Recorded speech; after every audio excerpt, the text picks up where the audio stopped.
Yeah, how you guys doing? How you guys doing? I want to make another video for today. Not too many boxing shows thrown out videos, so I want to make another video. And I want to talk about this Canelo and the DAZN. I think that's a good thing that Canelo signed up with Eddie Hearn. Eddie Hearn is, to me, has a good promotional banner right now. And I understand that Canelo didn't signed basically with DAZN itself. Um, to create more exposure, and they give him a pretty good contract, and he's gonna help himself attain more publicity. Uh, in the American circuit, he's the number one pay-per-view star now.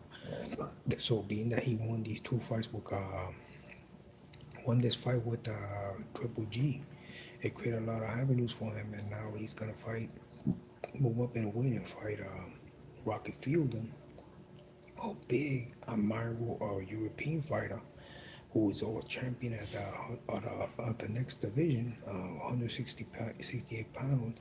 He's the regular WBA champion. So if he manages to be able to acclimate at that division and fight a big super middleweight at that division and acclimate there and win in a spectacular fashion, he probably could get a fight with Callum Smith and one of the other titles like the Belto Ramirez. If he could acclimate himself and be able to compete competitively with a fighter in that weight and win admirably, it's gonna create a lot of avenues for DAZN, a lot of avenues for Eddie Hearn, and a lot of avenues for Canelo.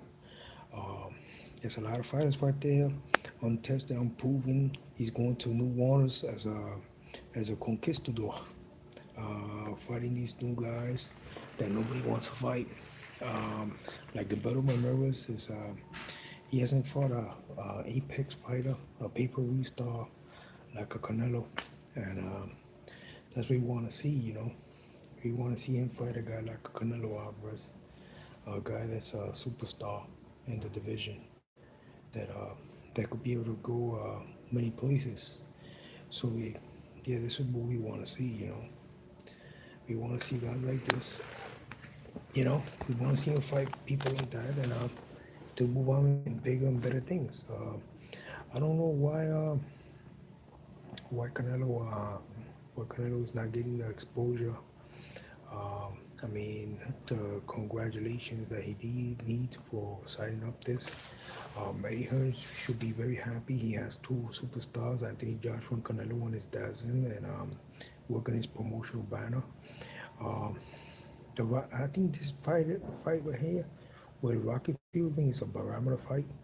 Um, what he wants to do is show people that he could contest for a world title at that division, and from there he's gonna see if he could probably challenge one of the other titleists or ex-titleists. I think if he gets his belt, I think he should defend it against what's his name, James DeGale. James DeGale vacated his IBF belt, and he said he wants to fight for bigger titles. I mean, for bigger paydays and bigger people. I think if Canelo right now gets his WBA regular belt, right? He's very meticulous about who he fights, and he wants to fight guys that are credible. All these other middleweights by now are starving to fight him. I think he could keep the belts at 160 and move up to 160. Right there, he got an unbelievable amount of new fighters to fight, which are greener than him. They don't have the talent. They don't have the world class level that he has, and he could be very competitive with any of them and win the fights. So what he's doing is testing if he could deal with that 168 power. If he could handle that, he knows they had a tournament in that division also, um, which Callum Smith won. He's another fighter. He's a super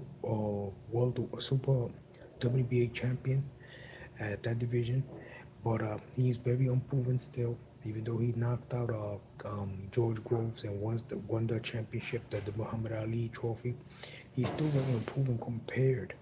I mean, his resume is much lighter than Canelo. So if Canelo could come into that weight, even the guy's a giant, the guy's huge, gigantic, and if he could compete with him, then that's the fight that I want to see. I want to see him fight guys like that. Um, Break him down with body shots, which he does beautifully anyway. Which he did to Amir Khan, create walls to their body, break them down, and unify the 168-pound division. I don't think there's been a unified champion there, the 168. So he wants to do something historical for himself. He wants to make money too, and that's what he got to do. Move to 168. Do what show Triple G that hey man, he could have done that, and he didn't want to. He decided to stay at 160 extra time. He faded away. His skills deteriorated. He became sharp-born, and look what happened. Now he lost two belts because that was evident in the second fight. I mean, he was throwing punches like crazy with his right hand, missing uppercuts, right hands, and everything. And Canelo was fighting in the center stage, and all he was landing was a jab. And I think that attributed because Canelo wasn't afraid of his jab. His jab is there only to confuse, to be. He wasn't hurting Canelo at all. Most of the power he generates is from his right hand and his uppercut, and wasn't landing at all. So he made basically Canelo with his defensive skills, he made Triple G a one-handed fighter. So if he could take those skills up to 168 and make these guys one-handed also in the 168-pound division and attain his championship, that's gonna be something great. That's something that we want to see. That's something that we as boxing fans will enjoy. Everybody's saying Gamal Charlo is a good contender, but at the end of the day, he's gonna create the venue that Canelo's looking for, and DAZN, his promoter, is looking for right now. So his promotional banner, which he signed, and he's thinking about making money. So what he gotta do is go up there, fight guys like Gilberto Ramirez, even though he's top rank. He's probably fighting on ESPN, but he could probably get him into his waters, or they could work something out and fight all these guys. Utsagi, he has a measure of power too. Who's the got the IBF champion. You also got other guys like the Darrell brothers in that division. Also, you got David Benavidez, Jose Benavidez' big brother, little brother. That's is a WBC champion. So there's a lot of new guys that want to fight. That he's gonna be the A fighter. They're gonna be the B fighter. He's gonna be cashing on all these guys. I think they're more credible. More credible being that they're bigger as opponents for him, because at the 160-pound division, not only are some of these fighters they're not gonna create the money, but they're not that credible. They have question marks behind them, so people don't. I'm not gonna pay the money that Canelo is looking to make. I think that's one of the reason he went to DAZN for that specific reason, and DAZN wants to make waves in the American circuit, so they have to sign the top American pay-per-view star, which is Canelo Alvarez. So Canelo Alvarez is the top pay-per-view star. He has a brother that's also a current professional fighter, that's ex NABO belt champion, even though it's a regional title. His brother Raven El Inocente Alvarez is also a professional fighter. He's older than him, and he's still credible, so he could fight on the undercards. He was gonna fight somebody also recently, and that fight was canceled. But this guy right here, he's a puncher also. He could use him in the undercard fights, build him up, and possibly if he becomes a champion, then you got two Alvarez brothers that are champions fighting on the DAZN. So by him doing that, he creates a lot of avenues. Um, Eddie Hearn gets more exposure than he wants. Everybody makes money. Everybody's happy. Also, the PBC banner right now, they're losing a lot of publicity right now. They're losing a lot of revenue and venues. They went back to Showtime, so never know. Some of these fighters might join. They already started. They might join DAZN also and Eddie Hearn. So there's gonna be more fighters for Canelo to fight, more fighters for Danny Jacobs to fight, who's also fighting on the DAZN. Demetrius Andrade is also fighting on the DAZN. So these fighters are all gonna get the exposure they need. They're gonna get the money they want. Eddie Hearn's gonna get the exposure he wants. Um, some of these promoters are getting old also, like Bob Arum. Bob Arum is very old right now. He's probably gonna think about either hanging up the gloves or giving him his ESPN and top rank to someone else, or maybe sell out, or merge with that could happen also. It could be a merger. DAZN and the ESPN top rank will merge. He's coming up in age, and somebody like Eddie Hearn could negotiate a deal and just merge both companies, both promotional companies, or even Al Heyman or Oscar de la Hoya with his Golden Boy. So the sky's the limit, or that Russian promoter also. The sky's the limit. Opportunities for everybody to make money, and opportunities right now for fighters to come up. Like there's Shakur Stevenson. Shakur Stevenson making waves right now, knocking out opponents. Um, Mike Alvarado's still there, knocking out opponents, putting guys away in spectacular fashion. He's talking about going down to 140 and competing against, fighting against Jose Ramirez, another top rank ESPN fighter. So if Eddie Hearn does the right thing, a lot of people's watching his moves, and he's new face in boxing right now. With his promotional banner, he has Anthony Joshua, a unified heavyweight champion, who has possibly is waiting for the winner of Tyson Fury and Deontay Wilder, and possibly that be his next opponent. And then he also just signed, DAZN just signed a Canelo. So Canelo has a lot of choices right now. And also the 154 pounders, the 154 pound champions are probably gonna move up like Gamal Charlo did and Canelo Alvarez did. So they're gonna move up, and it's gonna sugar give a sugar rush to the 160-pound division again, and they're gonna replenish the 160-pound division ranks. Also, we got Jared Hurd. Jared Hurd's a unified 154 pounder. He's probably gonna move up. Like I said in my video, I don't think he's gonna stay at 154 too long. Uh, these fighters also don't want to fight, not too eager at 154 to fight him. So he's gonna probably move up to 160, move on to bigger and better things. You got guys like Danny Jacobs at 160 that's gonna be fighting right now. Demenchenko, that guy. So I don't know how Demenchenko is gonna be able to deal with the size advantage that Danny Jacobs has in this fight. He's gonna be fighting him. He only has 12 fights, 12 professional fights. I think his biggest career win as a professional was Tobiano Johnson. Um, Tobiano Johnson and Danny Jacobs were two different animals. Danny Jacobs being an ex-world champion, a WBA regular heavy middleweight champion who did defenses. One of his defenses was knocking out Peter Quelling in the first round. He also fought two fights with Sergio Mora, who also is an ex-champion. He won 12 hard rounds with Triple G. All this experience is going to show, and it's going to help him attain his world champion, the IBF middleweight championship. Um, he's also right now has two good wins, and on the Eddie Hearns promotion, Luis Arias and the Zaleski fight. He beat Zaleski. That was his last opponent, and Zaleski was very game in the fight. Was tagging him. He didn't he didn't feel no punishment. He wore the guy down, and at the end of the day, he won the fight. So now he's getting this opportunity to fight contest for the IBF belt against this other unproven fighter who only has he's 12-0 with 10 knockouts.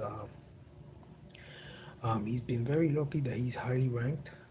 Triple G was occupied with everything was going on, so they managed to take his belt and make it vacant for these two gentlemen to contest for it. So pretty soon, you're gonna see a new champion for the IBF at 160, and also you're gonna see a new champion for the WBO. So these two fighters are either gonna fight against each other, or fight Gamal Charlo, or fight somebody else. Maybe Jimmy Mobillo will get in the mix, but even Billy Joe Saunders might clarify all these situations that he has and fight. So we also have David Lemieux coming up from a first round knockout of Gary O'Sullivan, who is talking about going down to 154. So you got a lot of fighters at 160 right now that are hungry and they want to fight for this belt. Uh, what I would do if I was Gamal, instead of sitting on the couch waiting for an opportunity to fight for this WC, get a stay busy fight. Somebody like a Luis Arias, somebody like a Luis Arias, even Soleski, somebody that he could put on his resume for the meantime. So while he's waiting, somebody like Josh, what's the guy? Jason Wharton, even Jack Arnfield. Jack Arnfield, he's a WBA International 160-pound champion. To fight somebody like a Jack Arnfield on the European circuit, very tall, lanky, British fighter. Doesn't have too much power, but could box. Likes to fight also on the inside. Somebody like that to stay busy, so he could acclimate some fighting or to another tall opponent, and then from there move on to bigger and better things. The 160-pound division is hot right now. Everybody likes this division. Because one of the biggest pieces because Canelo and Triple G are fighting in that division, and you have a lot of new talent. So I just wanted to make this short video, talk about the opportunities for Canelo for signing up with DAZN. It created a lot of new opportunities for him to fight uh, better opponents and get paid much more for it.